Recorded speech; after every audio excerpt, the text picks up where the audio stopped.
Hello everyone and welcome back to Genie Crafts. In today's video we are going to take a look at how to make colored square string portrait, and for this I have chosen South Indian super film star Allu Arjun, and it's his portrait that I am making. So guys, let's get started. So to start with, the materials.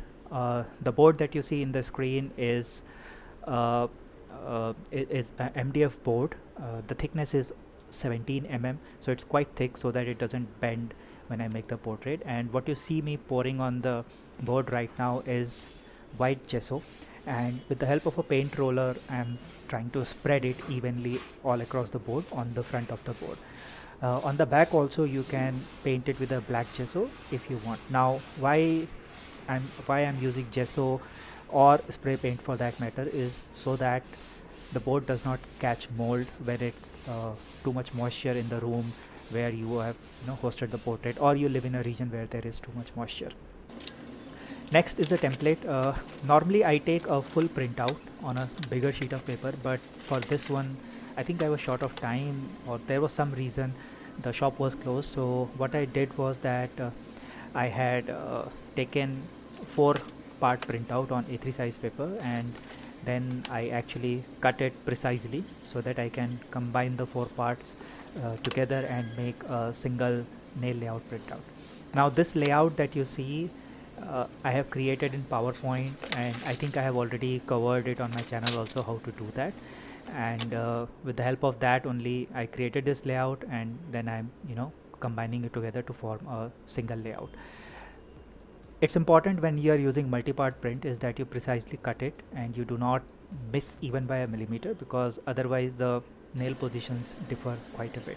Once you are cut, you use tape or any kind of adhesive together so that you can combine all the parts together. Make sure that they are aligned properly, otherwise you're not going to get a good output in terms of the nail position. So it's important that you align the pieces perfectly.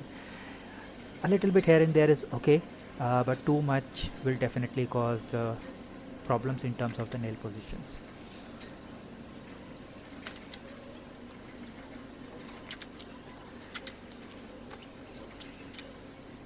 Once you're done with that, next comes marking the nail positions.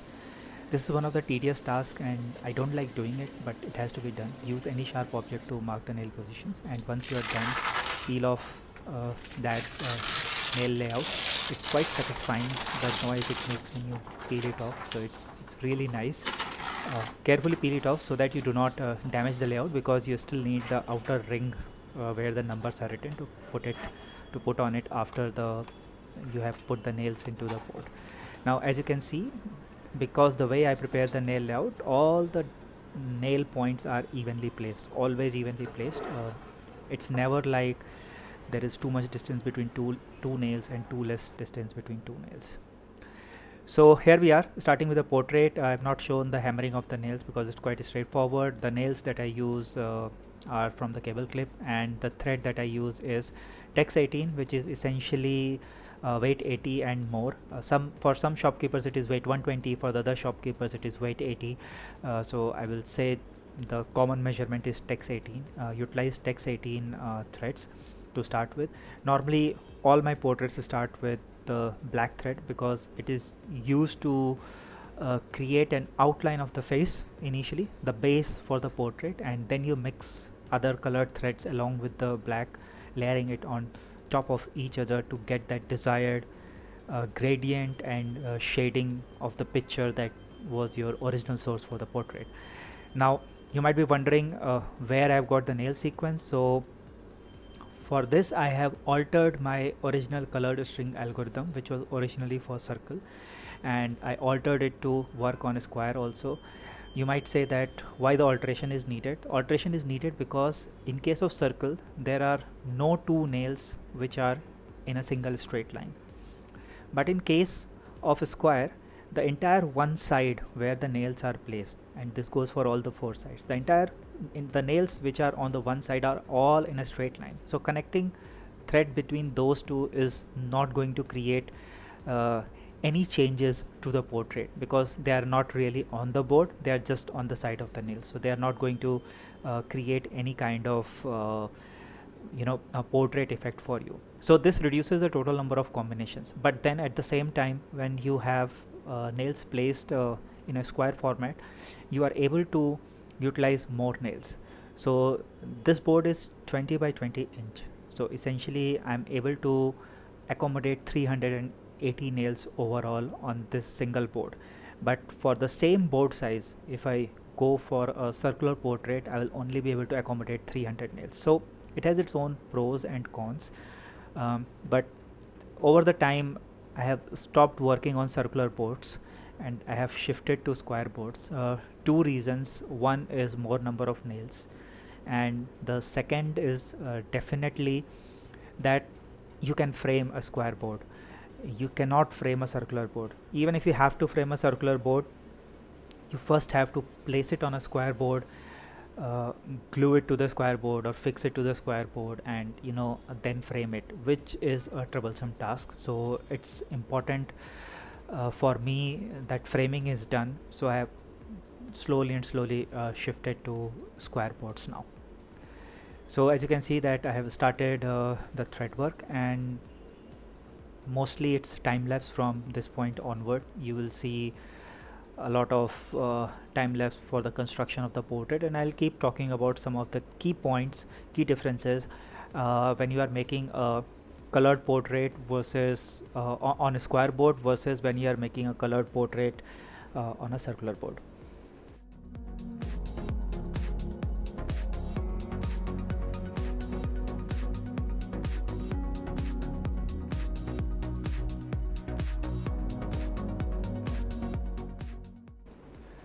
One of the key differences that you will observe when you are making a portrait on a square board is that you will find that the definition comes very quickly around the center of the board, that is around the center of the square, but around the edges or the corners, the four corners, you will find that definition comes quite late. And the reason for that is quite simple. Majority of the threads will cross the center or the 90% center area of the board, but there are very less threads which are going to be used on the corner nails. So the any colored portrait or any string portrait algorithm works in a very simple way. It places a line digitally when it is creating the template and sees whether or not it is going to create a noticeable difference and make it closer to match the actual picture. So it will try to place longer and longer lines, and that means that those lines are going to cross the center area of the board. So in a square portrait, if you see that the center part is developing and the edge part is not developing or corner parts are not developing, do not panic. That will normally happen at the end of the portrait when there is nothing left to do on the center portion of the board. Then it will start working on the corner of the board. Another key thing that you will notice is that while the algorithm that I have created for a square tries to not take into account any nail combinations between the nails which are on the same side, but at times it will require a jump from one nail to another to get a more accurate connection between two nails. So you will find that there will be some cases, not much, but there will be some cases where you will have to tie between two nails which are on the same side. If that happens, do not do the broaching. Broaching means that from outside of the nail you bring to the nail where you want to go, rather than always do it from the inside. So no thread goes outside of the nail border that you have created on your board. Every thread will always be on the inside of the nail border. It's important because when you put thread on the outside of the nail border, when you do the broaching, it does not look good in the end. It looks very bad. So it's important that you do that. And because of the lack of combination, lesser number of combinations, I would say, between the nails, because all the nails on one side are not going to provide you any combination for thread placement. So you lose a lot of combinations when you are working on a square portrait.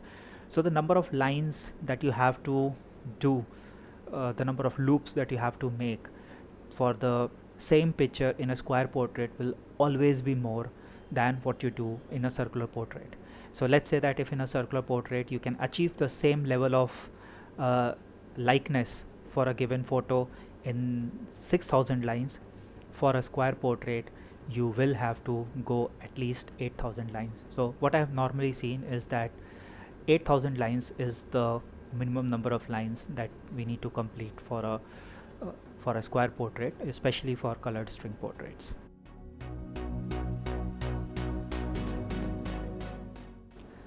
And one last point regarding the tension in the string that you need to maintain when you are weaving across the nails is that do not make it too tight.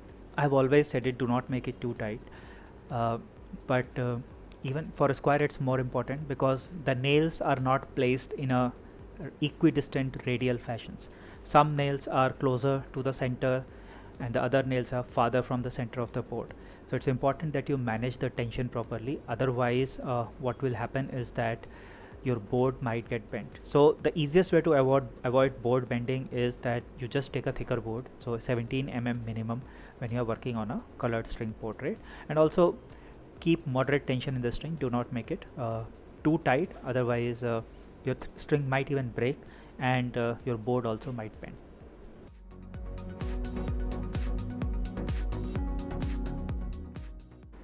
So guys, that's it from my side for colored square string portrait. If you guys have any questions, please do not hesitate to ask me or leave comments on this video. Also, if you like the video, please share it with your friends and do subscribe to my channel for more videos on different forms of art. And I will see you guys very soon in my next video. Till then, stay safe, take care, and bye bye.